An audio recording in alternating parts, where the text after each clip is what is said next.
a chegada do pensamento dele no Brasil sob a perspectiva da tua metodologia, né? Eu achei interessante você excluir revistas, porque senão você ia se perder num universo muito grande, né? Sem dúvida, sem dúvida. As revistas seriam aí inviabilizaria a própria pesquisa, né? A minha preocupação, assim, quando o Spinoza chega ao Brasil, chega através, primeiro, do Machado de Assis, né? Através de uma poesia. E é muito bonito que no nosso país, isso é em 1880, né? Machado de Assis escreve no soneto, numa série chamada Ocidentais, uma poesia em homenagem a Machado. Então, Machado... Em homenagem ao Spinoza. Ao Spinoza, perdão. Então, Machado, ele é o primeiro registro que a gente tem no Brasil de alguém, ainda que seja atribuindo um soneto. Então, não é acadêmico o primeiro registro, mas sim de um poeta. Estamos falando de 1880, mais ou menos. Exatamente, 1880, cravado. Ok. E aí acontece uma coisa muito interessante, já a partir daí, desse soneto. Machado de Assis, muito provavelmente, eu diria que eu afirmo isso, ele estudou Spinoza, ele foi ler Spinoza em alguma publicação portuguesa. Não havia no Brasil, óbvio, né? Ele é o primeiro. E, numa publicação portuguesa, a grafia do nome Spinoza não se dá da mesma maneira como o resto do planeta. Eu fui fazer uma pesquisa, para você ter ideia, fazer uma pesquisa aqui no centro da cidade do Rio, no Real Gabinete Português de Leitura, que é dedicado exclusivamente às obras portuguesas. Aonde fica, Irã? Aonde fica isso aí no centro do Rio? Que rua que é essa? Atrás do Teatro João Caetano, pertinho da Praça Tiradentes.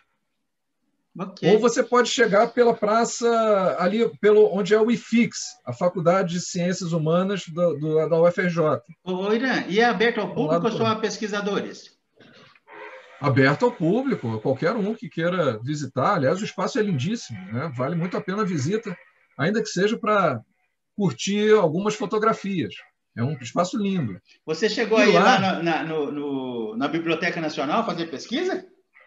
Também fui. Ok. Então, lá no Real Gabinete, você apenas somente vai encontrar a grafia portuguesa deste nome. Nunca a do resto, que é esta daqui, por exemplo. Deixa eu te mostrar aqui, da coleção Os Pensadores. Ela é grafada com um E... Aportuguesado. Né? Aportuguesado. E com um S. Uhum. Foi assim que Machado de Assis fez. E pelo resto do mundo é com S, sem o E e com Z, né? Pelo resto do mundo, ela é assim. Okay. Né? Com um S e com um Z. O que aconteceu no Brasil, aí, esse Deodato? Livro aí tá Spinoza em 90 minutos? É uma coleção da Jorge Zahar. É uma coleção muito boa, introdutória, da Jorge Zahar. Eles já não publicam mais, mas é uma coleção formidável. Então, você tem uma grafia assim. O que acontece no Brasil? Então, resultado da poesia do Machado de Assis. O que acontece no Brasil é que você tem o convívio de duas grafias ao mesmo tempo. Ok. Isso significa, Deodato, que se você for entrar num site de qualquer livraria, de qualquer sebo no Brasil, procurando Spinoza, você vai ter que fazer duas pesquisas. Senão você vai encontrar só parte dos livros e a outra parte, não. E o culpado foi o Machado de Assis. Ao meu ver, pelo que Então você tem partidos. Por exemplo, Marilena Chaui, ela adotou a opção do Machado de Assis, assim como Marcos André Gleiser, professor da UERJ, também apontou para esse lado. Então você tem um partido que ficou de um lado e outro do outro. Você ficou com o S, né, sem o E. Porque era assim que Spinoza grafava. Ah, sim, ok. Ele escrevia o nome dele assim, com S e com Z no final. Legal. Depois do Machado, a gente vai ter um nome solitário, totalmente solitário, no que é chamado, que a gente pode chamar de pré-história dessa recepção, que é o cearense. Desculpa, eu vou fazer um parênteses com uma curiosidade. Como é que você foi garimpando isso? Como é que você garimpou, chegou no Machado de Assis? Você está perdido no meio de um soneto na obra dele. É o trabalho do pesquisador, né? Quando a gente entra, por exemplo, em algumas biografias feitas por brasileiros, comentadores, mestrandos, né? Mestrados, pesquisas de mestrado, acaba aparecendo que Machado de Assis, aquele nome você registra, e aí você vai procurar, e acaba se encontrando. Tem um fato curioso aí nessa minha pesquisa que eu chego lá.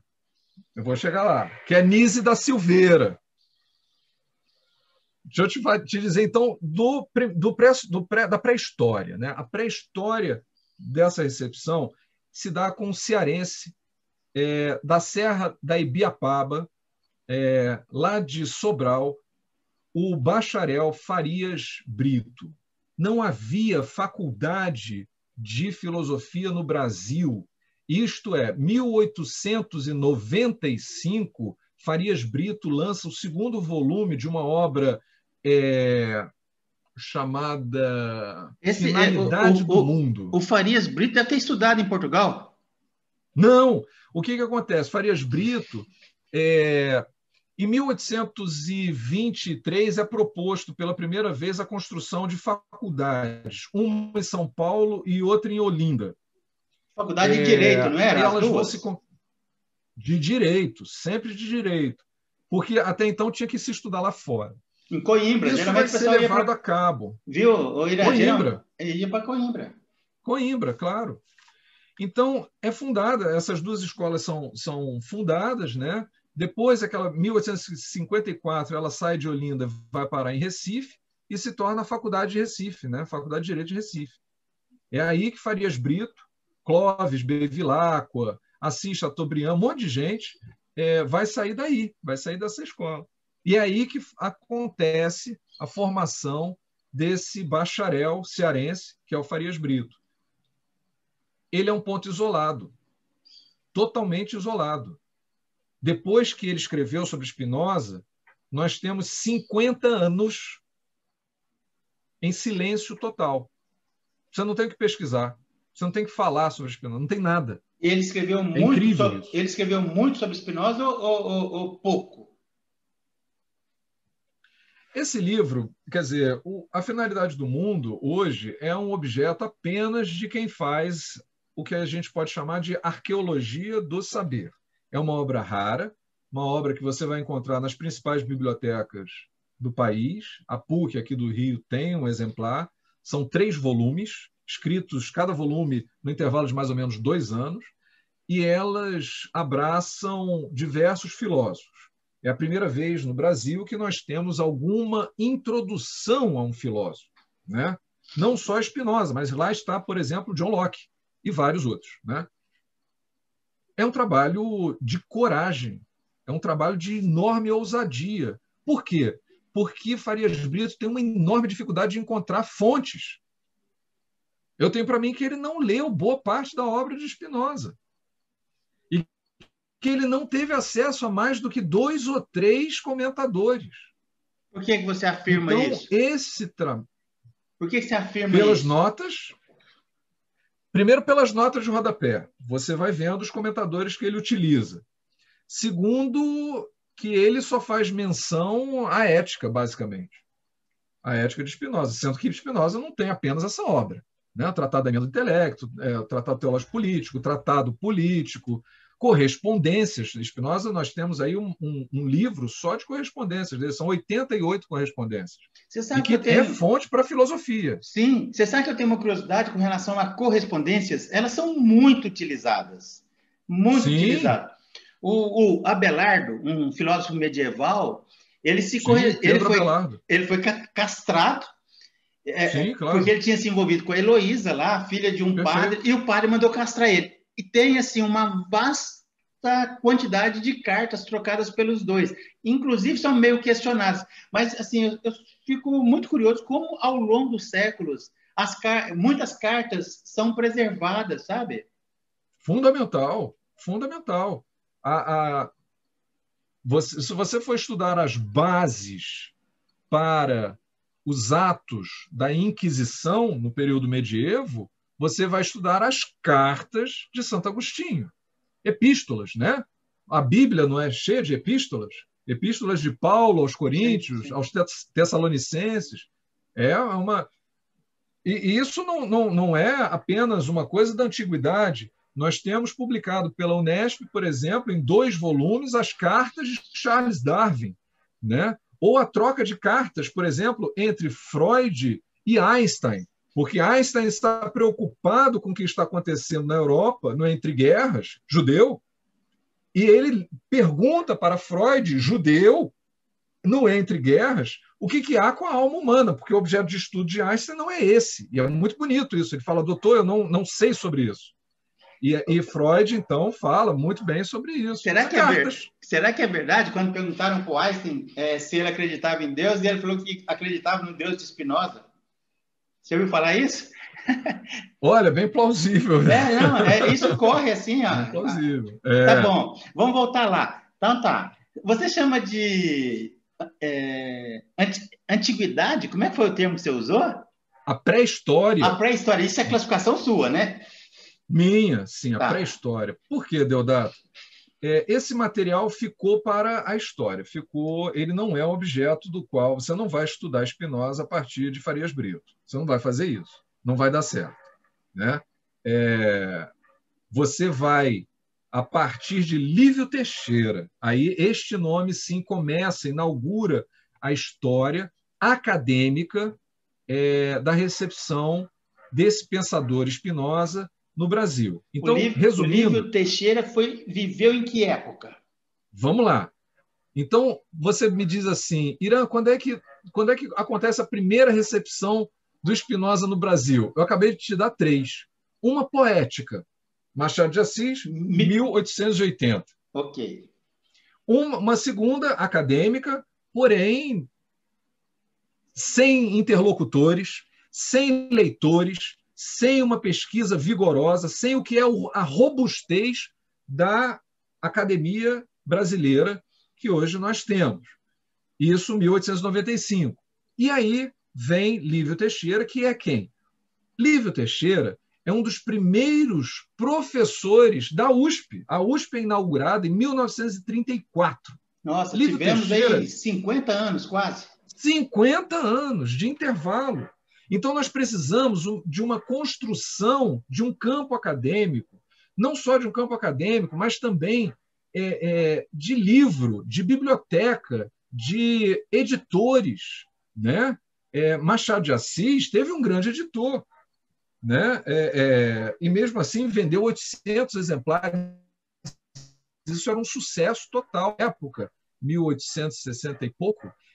Quem vendia 300 livros fazia um sucesso incrível. Machado de Assis éramos um país de analfabetos. 800. Nós éramos um país de... Exatamente. Então, para quem Farias Brito escreveu, é uma grande questão. Para quem ele escreveu, não havia interlocutores. No caso de Lívio Teixeira, da USP, aí você tem interlocutores. Você tem uma USP funcionando. Irã, deixa eu estabelecer uma linha, uma espinha dorsal da pré-história, como você chamou, classificou, até essa primeira recepção no meio acadêmico. Você vai falar agora do contexto da chegada no meio acadêmico, é isso? Você vai detalhar isso para a gente. O que acontece? A gente tem aí, só para relembrar aqui, refrescar a memória, quando é que surge a primeira universidade no Brasil? 1920. A UFRJ, que é uma junção de faculdades. Outras faculdades, a AMG também é anterior à USP, a de Minas Gerais. Só que a USP é a primeira universidade no Brasil que não surge a partir de junções de faculdades. Né? Essa história é muito longa, Deodato. Por exemplo, quando a família imperial desembarca aqui no Brasil, eles estão preocupados, por exemplo, com a saúde deles. Vamos fazer uma faculdade de medicina aqui perto, por favor. É claro, né, que eles não são bobos. E aí vão surgir faculdade de Química, no Rio de Janeiro, ainda no século XIX.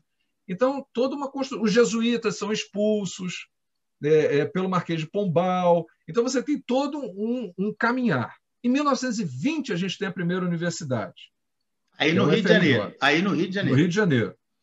Mas a USP, quando chega a USP, aí a gente tem um momento que é crucial, porque a USP surge através de é chamada uma missão francesa para cá, onde você tem Jean Moguet, onde você tem Claude Lévi-Strauss, que vem para cá para fundar a USP. Lívio Teixeira vai ser um dos primeiros brasileiros a dar aula. O Strauss era antropólogo, né? Morreu há alguns anos atrás aí. Exatamente. Então, se você me perguntasse, uma obra do Lívio Teixeira é válida ler hoje em dia? Eu posso estudar, querer compreender o pensamento de Spinoza a partir desse homem? Ele é uma ótima porta de entrada para quem não tem medo de encarar a filosofia, né? Válida, importante. Sabe quem menciona Lívio Teixeira? Marilena Chauí. De onde é Marilena Chauí? Da USP. Foi aluna dele. Foi aluna do Lívio Teixeira. Então, e a obra não se esgotou, a obra está aí, porque a Unesp, então, é uma editora universitária, tende a perdurar. Né, ele traduziu Spinoza? Não, negativo. Ele está pensando Spinoza. Né?